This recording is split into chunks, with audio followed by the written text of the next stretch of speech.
What is this NMFDF? The Mumbai Doctors. Yes.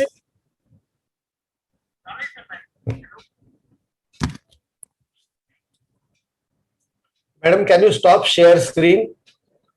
I stop it? Yeah, please stop. Yeah.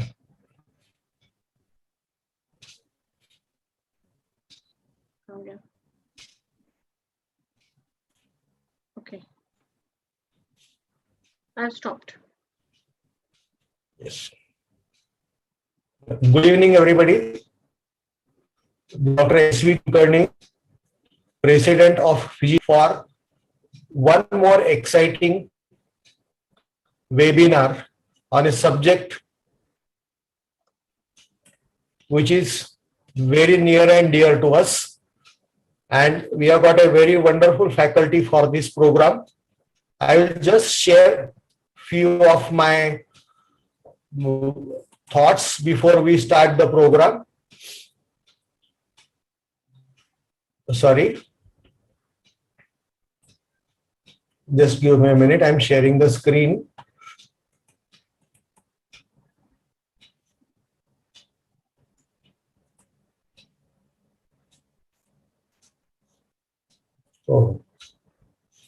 So I welcome you for this meeting at 6 p.m. And this is our learning objectives: understanding, improving the digital toxicity, so-called Webin-iritis and webinar fatigue syndrome. How to overcome the webinar fatigue syndrome? What are the new insights? How you can do it in a very different way? How to select or present a class apart webinar? What are the practical tips, steps? We have got a very learned faculty, Dr. Minakshi Dhar, and I am the convener for this particular conference. Dr. Minakshi is a professor and head of the Department of Internal Medicine, AIIMS-Rishikesh. She is a MD and in medicine and postgraduate diploma in geriatric medicine with an experience of 15 years. She is interested in teaching and research and lot of enthusiasm for innovating to enhance learning and involved in teaching the UG and PG students. Her research work is very phenomenal. More than 30 postgraduate theses involved in conducting various research projects at national and institutional level. There are over 65 national and international publications. She is a fellow of Indian Association of Clinical Medicine, and her main areas of interest are geriatrics, technology in medicine, presentation skills, and web-based innovations. These are a few questions which always come in my mind. Weekly, I get not less than 100 number of webinar intimations. The topics, what are the topics? Whether they are practical, whether they are accessible, available, affordable, and adaptable. At the same time, what are the priority points which I consider? I consider the faculty, what is the organization which is doing it, what is the subject, who is the sponsor, and when there is a sponsor, there is always a pressure to attend. Still, we have to select what we can practice in reality. What is the methodology? Is there any novelty? Are there any quizzes? Some trivia of information? Are sensible cartoons and jokes are there? It entertains and it glues you to the webinar. And what is the time duration? If the time duration is very long, then the people are frustrated, they are bored. What is the day which you are doing and what are the timings? 5 to 6, 6 to PM, 7 PM are the good timings, but when the target audience is in their busy in their practice, then they will have less attendance. Introductions, inaugurations, blessings, thanksgivings, that all distracts. And moderator, like what we have got Dr. Arun and Minakshi today, is to sort out questions with avoiding pleasantries, interpraise attitude, personal comments, and over gesturing, etc. So these are my few views about a good webinar. I got some disclaimers. Purely, it is an academic self-improvement activity. There is no involvement of any pharmaceutical agency, hospital chain, equipment manufacturers, software developers, platforms for website or search engine, and the data which we are going to have of the attendees are not going to be shared, stored, or sold. So with this, I stop my screen sharing and I request Madam to start her presentation. We are going to have people join us from another link, and few of them are watching on the YouTube. Thank you, Dr. Minakshi. The podium is yours. Thank you, Dr. Kulkarni. I think you have summarized my whole presentation. You are an expert probably, and you have summarized it very well. That what I am going to talk about, and I should at the outset I should thank you, Dr. Kulkarni, and other members of API-NIIM Mumbai chapter who for inviting me to speak on this unique topic of how to overcome this webinar fatigue syndrome. It all started with the first a process of inflammation. Now it has become a big syndrome, so we have to deal with it. We know that when the lockdowns and the community quarantines were implemented in many parts of the globe, suddenly everything became digital, including the traditional face-to-face conferences, trainings, classroom teachings, bedside clinics, even exit exams, and even marriages. So everything became digital.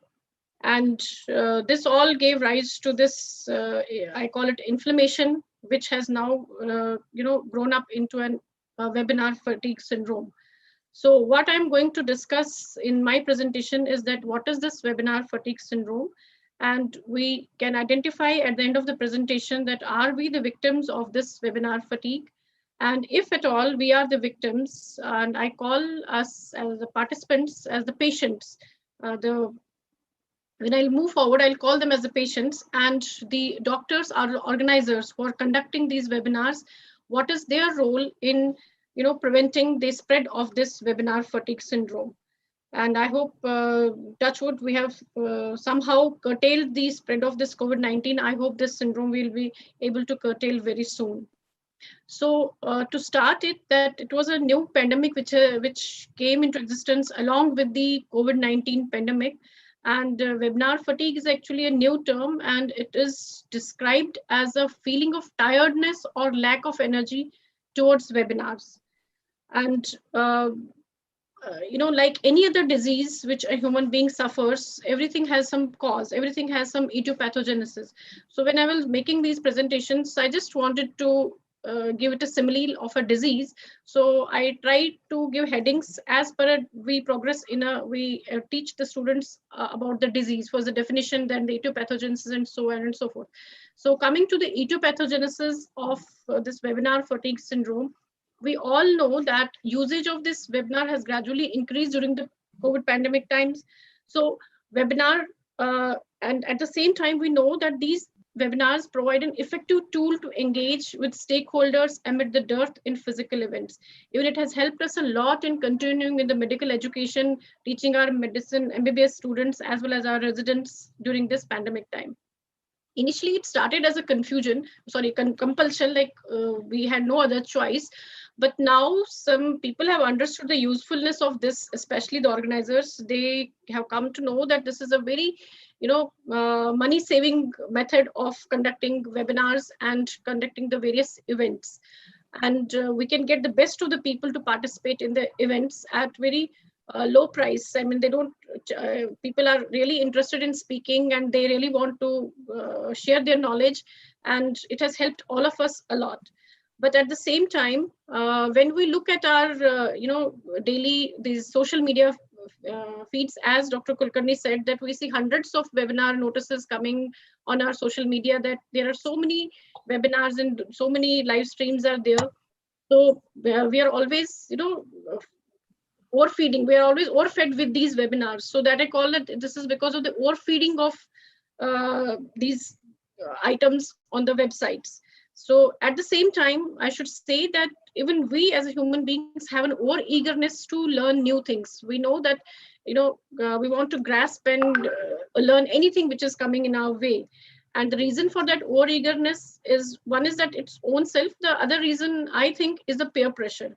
I always think that if I don't register for this webinar, I may miss something which my peers will learn. So that peer pressure is also causing, engaging ourselves in lot many webinars. But we know that all of us have limited time and our own engagements. So because we have registered in so many webinars, and this all, enters or compels us to do multitasking at the time when we are attending the webinars. So what are the signs and symptoms? How can we diagnose that this is a person is suffering from a webinar fatigue syndrome? It has been seen that the reaction time to any external stimulus increases. There's constant rubbing of eyes. There's a constant fight with the spouse because you're always stuck with your computers, with your laptops, with your earplugs into your ears. So you're not listening to what is happening in the house. And because as Dr. Kulkarni said, that they have different timings of the webinars, and either you are at work, when you are at home, then you attend these webinars. And people start less indulging with friends and family members, and there is lethargy develops in people. I have devised these CURB criteria. Just we have a CURB 65 criteria, which tells us about the prognosis of the community-acquired pneumonia. Similarly, when I was coming across and making these presentations, I could relate it and give it a name of CURB 19 criteria, the diagnostic criteria for webinar fatigue syndrome. For this, C stands for the constant irritation. U stands for urge to ignore invitations. R stands for react to any invitation even before looking at the topic. B is thinking of boycotting the webinar. And 19 stands for if the person comes with these 4 symptoms after the COVID-19 era, we can very well diagnose them as having this webinar fatigue syndrome. Jokes apart, this has a really scientific basis. That we are staring at the computers, but we tend to blink less frequently, and we sit in a same posture for prolonged period of time. Because of that, our body starts aching, and all of you must have observed that while we are attending some of the webinars, we tend to fall asleep because our brain goes into a stillness and we tend to fall asleep. There's a scientific basis behind this. Why does this occur? There have been studies which have shown that the evening exposure to this LE ebook phase delays the circadian clock, and it suppresses the melatonin, which has an important implications for understanding the impact of this technology on sleep and performance and health and safety of participants. So how can we avoid it as a participant? So that is what Dr. Kulkarni was basically saying, is that when we have too many options, we know that the global, that the global thought leaders are downloading their valuable gyan, and we don't want to miss that gyan. So we all want to attend everything and anything on this world, but we have to, be very choosy, or we have to make our own priorities. We have to set our own goals. And while we are coming across these webinars, we have to identify which one to attend. That we can only do if we have our own goals set in. And how many can I attend? Because you are the right person to know how much time you have and how many you can attend. The solution, so these are the 2 questions which you need to ask before you register for yourself for any webinar. So the answer is also in the to these questions, only 2 answers. So first is that you prioritize, and second is that you have to attend only those by which you can avoid your multitasking. So, do you realize that most of us are multitasking most of the times? We are texting while we are walking, we are sending emails while we are in the meetings, we're chatting on phones while we are cooking dinner. This I most of the times do, and we make telephone calls while driving or walking on the roads. In today's world, it is, it's expected that doing just one thing at one time is downright and luxurious. It's wasteful, and it's considered out of fashion these days. We think that as multitaskers, we are the great achievers. Wow, but that's not right. Actually, multitasking is damaging our brain. It's putting a cognitive overload on our brain. It dulls us, and it definitely retards our response time. And it has been seen in studies that the multitasking, it makes us less productive, and most of the time is spent in, switching the task rather than doing the task actually. There's a Gay Winch, who's the author of Emotional First Aid States. He has written in his book that what actually we call multitasking is task switching. So most of the time is spent in setting our, brain at a new task rather than accomplishing the job at that time. So because of that, it affects our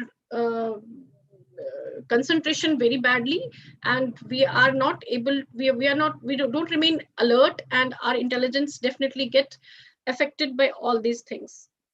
So it has been always also been seen that while we are multitasking and juggling between two different activities, because of that, we are not able to concentrate on what is being said. For example, if we are attending a webinar or a debate, or we are attending any important meeting, and at the same time we are texting some WhatsApp message to some of our friends. So whatever has been said in the meeting, sometimes we are not able to recollect it later on. So that means there's a poor learning, and poor recollection of events also occurs. And very important thing, which most of us, you must have also faced, is that we tend to make more errors when we are doing too many things at one time. And I don't know how many of you have faced it, but I have faced it a lot of times. Like, I am sitting in a meeting and writing a WhatsApp message to somebody else, which I wanted to go to somebody else, and it went to somebody else, and I had to cut a sorry figure. So it's not always wise to do multitasking at when you are doing. If you do it for a simple things, that's okay, but not for very complex procedures. When we are doing very two important things, we should not do multitasking. And it has been seen that it also kills our creativity. When attention hops from one problem to another problem, concentration suffers, and the creativity, if we have some, we cannot give innovative ideas in a job which we are doing at that point of time. So it definitely kills our creativity. And you must have also observed that the children these days are, very anxious. That is because they are doing multitasking most of the time. And the reason for this anxiety is that when we are doing too many jobs at one point of time, we are not, completing any one task at its stipulated time. So that gives rise to a lot of anxiety. And it does not cause only the physical fatigue, but as it also causes the psychological fatigue as well. There's a myth that, if we don't do too many things at one time, or we don't do multitasking, we are wasting time. But actually that's wrong. It's actually that when we are doing multitasking, a lot of time is spent in attention switching, and a lot of time is spent on resetting our attention on the new task. So actually we waste more time than we think we are saving. At the same time, it lowers the quality of work and reduces the performance, and it makes project completion much longer. And sometimes you must have seen on WhatsApp or so many social media faces that people on meetings, they get calls from somewhere, they don't know that their mic is on, they keep on talking to the other person, and sometimes it gives a lot of embarrassment to them. So to stay away from all these things, we have to stop this multitasking, and that will be done only if we prioritize our webinars. So how we prioritize our webinars? It is that we attend the ones that contribute to our goals. As Dr. Kulkarni said, that we have to set our goals first, and then see that which webinars are focused on our goals. And then even the webinars which are focused or which are for your goals, even in them you have to make three choices: the must attend, could attend, or should attend. And against every webinar, you write the time when what is the timing of the webinar, so that you don't miss the important ones. And those who who are not that important, even if you miss them, that will be okay. The very important thing is that after, we may attend so many webinars, we have to keep some adequate time for revision and notes. So making notes after the webinars is very important. Ultimately, why do we attend the webinars? We attend these webinars only to learn something new. But if we don't make our own notes, or if we don't, learn, or we don't revise what we have learned in that webinars, or we don't convert them into an action, then it is fruitless. So for that, we have to allot some time for the self-development in a day or a week. So at the same time, we have to cater for our family time so that we don't have fight with our spouse, with children. We have to take a good sleep, do exercise, and keep some time for the entertainment, etc. And so that we can live a quality and a balanced life. So the time which we have devoted to the self-development, that time has to be given to these books, articles, TV debates, and webinars. So if we discipline ourselves to watch the webinars within these guidelines, definitely we'll avoid this webinar fatigue syndrome. So this was for the participant, how they can find that whether they are the victim of this webinar fatigue syndrome, and if they are, or if they don't want to be the victim of this webinar fatigue syndrome, they should follow these guidelines. Now, at the same time, how an organizer, how an event organizer, because he also has a responsibility. I call him a doctor, because if a patient, if a participant is suffering from a webinar fatigue syndrome, he had to become out of this webinar fatigue syndrome. For that, the organizer is there. So organizer has to, find the ways how this webinar fatigue syndrome can be overcome.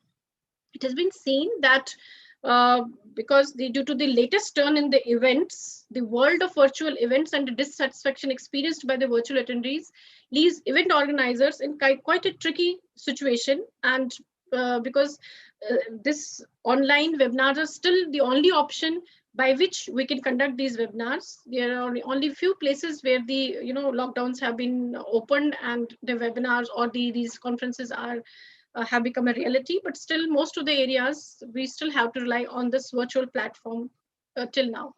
So they still have a lot of, but we should realize that these online webinars still have a lot of potential, and if they follow some rules of conducting these webinars or these online sessions, they can really give their attendees a very good and good experience.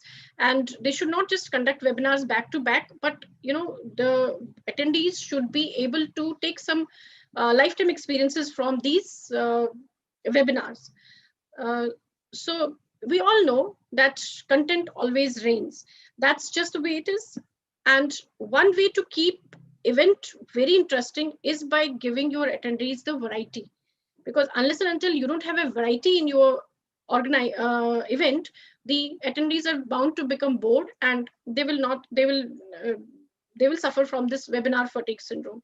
So their content doesn't have to be limited only to the scientific sessions. The other important things need to be incorporated into these. So how can we do all these things? The first thing is that we have to gamify our events. So how can we gamify our events? It can be done, this gamification of the events can be done by, we allocate the points for each activity, and by, like, for example, answering the polls, asking questions, and at the same time we can put a leaderboard where the scores of the different attendees are shown, and when attendee sees his name at the top of the board, they always feel elated. We should plan a virtual bingo to facilitate the networking among his attendees, and the host quizzes related to a particular session should be followed when these organizers are organizing the event. At the same time, we have to engage these attendees in the conference or in the events. You must be, we still remember that when we used to have these physical conferences, and the live polling was a very important event in those physical conferences. This is an advantage. This gives the attendees feeling that they become very active involved in the session, and it also helps the speaker to to deviate or to move in the direction of the attendees want the speaker to move in. At the same time, can a session be complete without a designated question and answer session? The answer is no.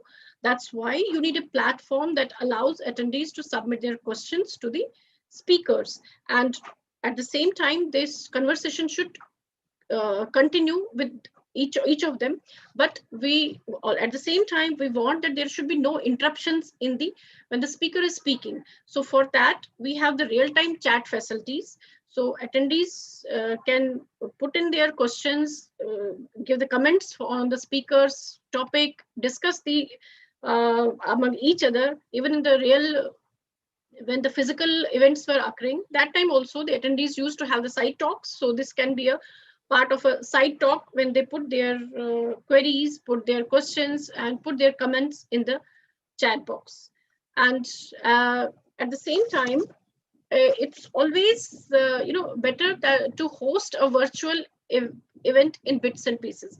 As you know that it's not possible to sit all together for 3-4 hours in front of a screen and listen to the webinar. It becomes really boring. So while attendees have no problem staying in live events throughout a day, or they can even spend 3-4 days for one event also, that's not a problem for them.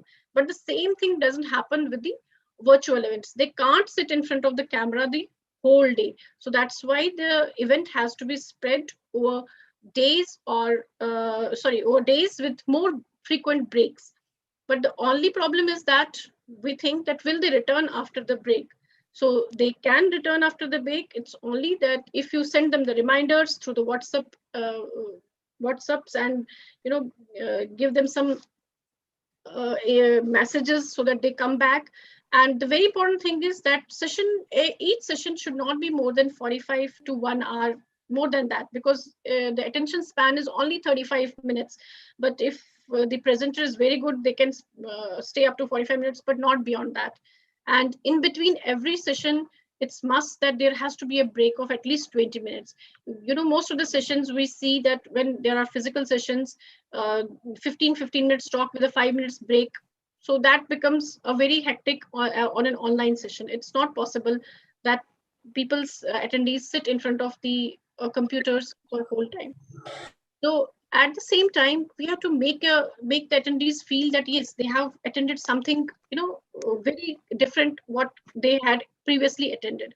So event organizers, they have to make a difference. They have to make it a real-time experience for the attendees. When we say experience, that means that the attendees want to take an active role in the event, and they experience something as opposed as being a passive listeners only. So how to do this, how to make it as a lifetime experience. You can give you can give them something to remember, something to cherish when they leave that webinar, or when after attending that webinar, they have something to talk about that webinar. So this can be done by making your event more diverse and more inclusive.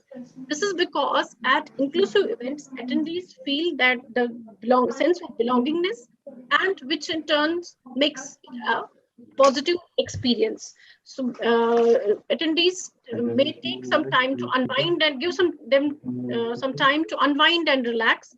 The another option for this organizer is that they can generate this, they can do this virtual reality shows also, but that becomes a very costly affair. And if their budget permits, they should definitely go for this as well.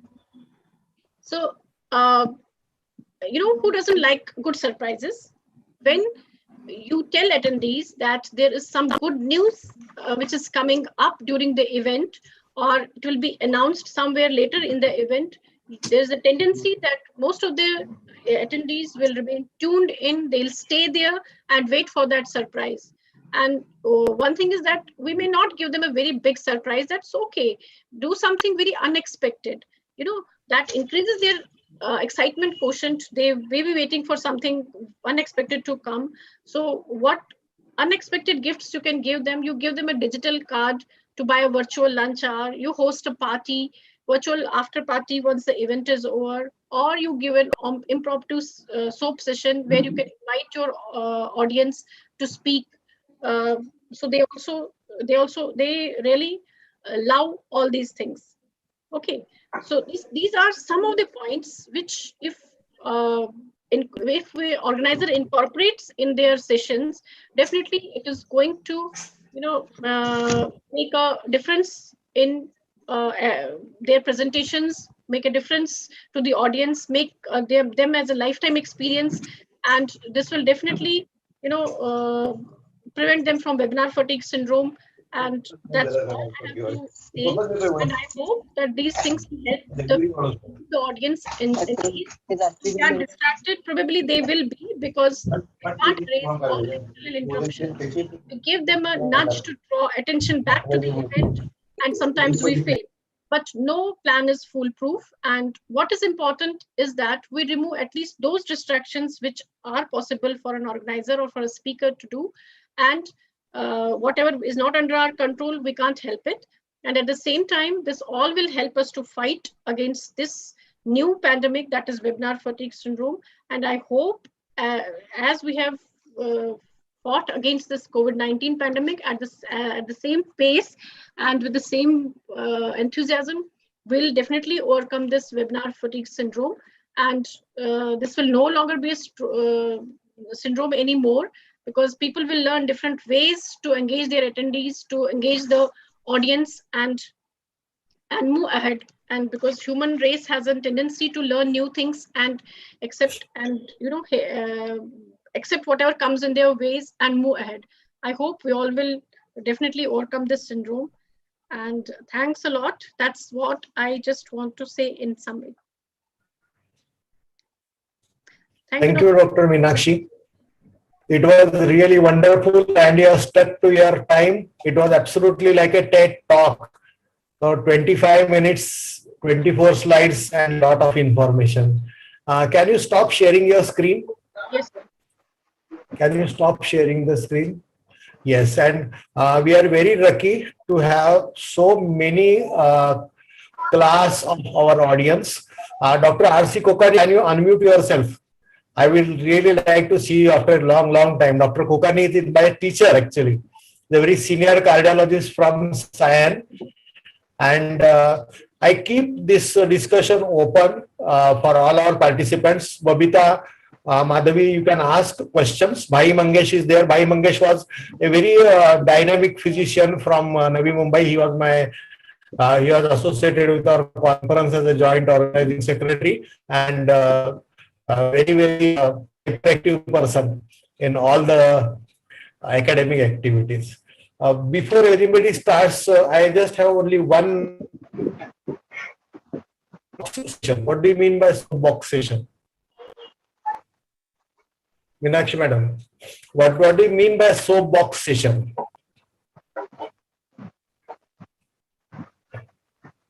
You said something like soapbox session.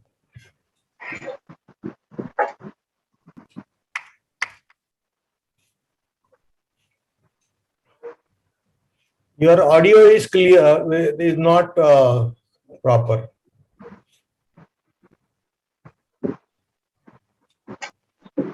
I was saying Dr. Evlekar also. Dr. Evlekar is a past dean of Science Hospital, and Dr. Madhvi, you are welcome. Babita Ghodke, she is my colleague from MGM Medical College. She is a good teacher and very dynamic in COVID care. Babita, any questions? Vandana, we have got another Minakshi with us, Minakshi Kure. Then Dr. Prashant Thorat is a very dynamic social worker, ophthalmologist from our group. Kishore Bhai, you can have your questions. He is always there in all my presentations, as well as Dr. Bindu.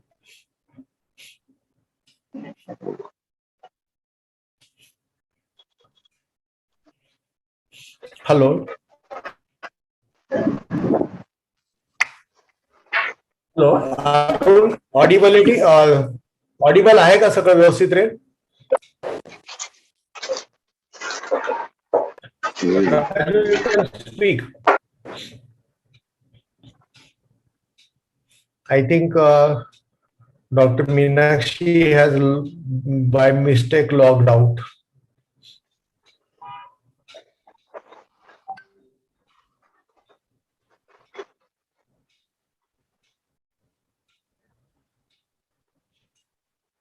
Kulkarni sir. Hello. Sorry, sir. Yeah, now you are audible. Yes. Lost in the web. Lost in the web. I joined from a I phone just now. wanted to know what do you mean by box session? I suppose it is just like a, the chit system, like the children play, they put some chits in the boxes, and then, by the lottery system, you go to every participant or attendee, you pick up a chit, and whatever comes in that chit, they have to speak on that, on that, it's just a children play the game. They have to speak on that. Okay. Can you give us certain more tips on how to sit for the webinar, how to dress for the webinar, what are the lighting things which are required? Because I recall your presentation in ACP. It was really wonderful, and the slides are also so nice. So all my viewers, if you can recollect, Minakshi Madam's slides were very nice, and they were square ones.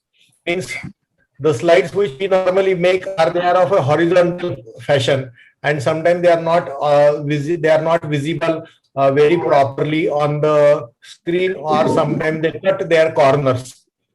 Any other practical points, madam, from your Dr. Kishore here.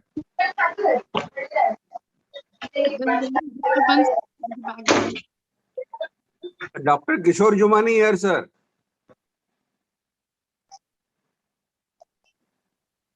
Hello.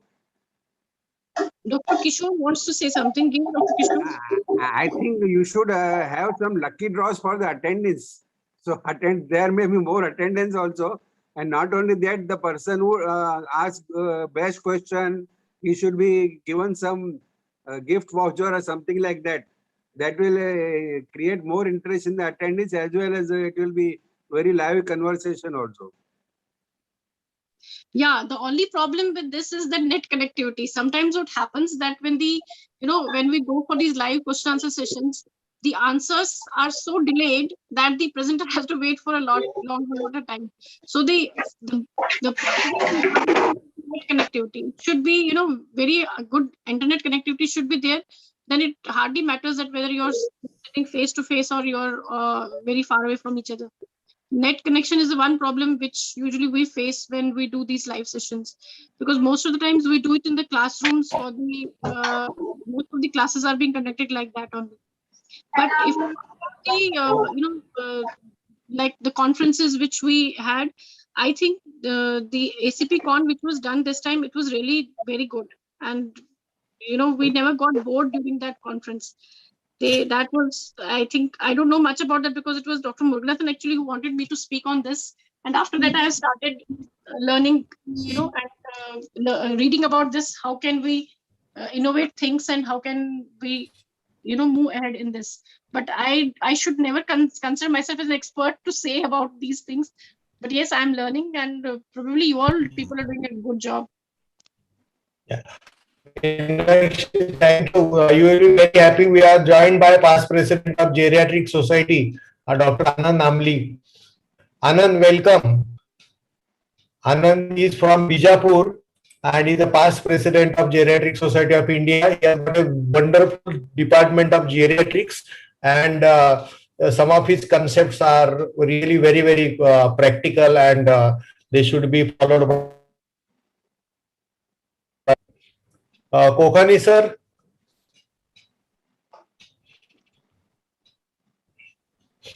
Prashant Bhai, I think what Dr. Minakshi did is absolutely right, that when there is a low connectivity on either side, then the conversation gets delayed. I got few more tips also, that if you are using a laptop, don't keep too many windows of laptop open.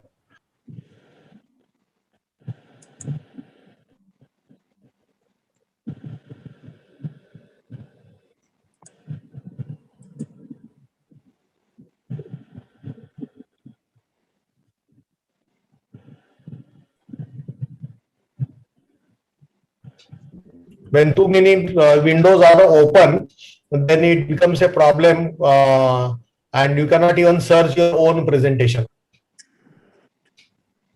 Vandana from our group, she is a prolific writer and a poet. Any comments from your side? Arun? Yeah, I'd like to add one more thing, sir. I think that when we are having these online sessions, if the net connectivity is good, all of should keep their cameras on, because otherwise, we don't get connected with each other. But because we always have a connectivity problem, so we tell most of the people to shut their cameras. Because I remember in the beginning when our kids started this online session, the teachers used to tell them sub camera on karke rakho. But now because too many students are there, so they also keep their cameras off. Otherwise, keeping the camera on, I find it very useful and very interactive.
Hello, have we stopped it?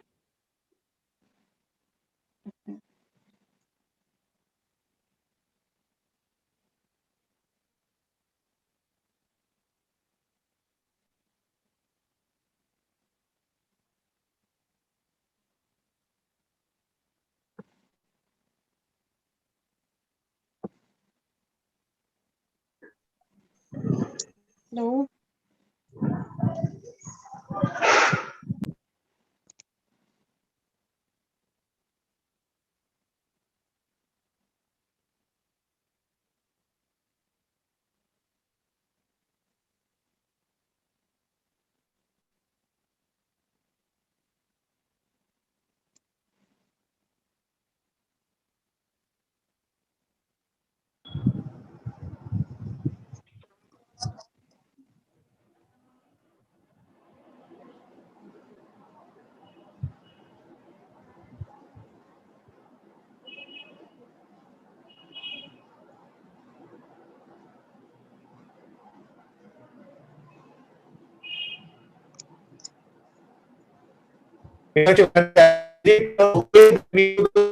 Online, or is it what is the rule in your medical council?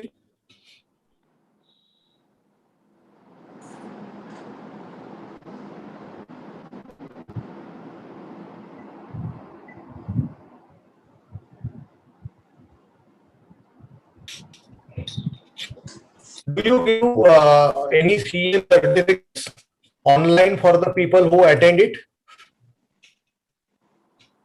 Is there any problem of audio? Well, I get a good audio reception here. So your audio is very poor. Your voice is coming interrupted. Sorry.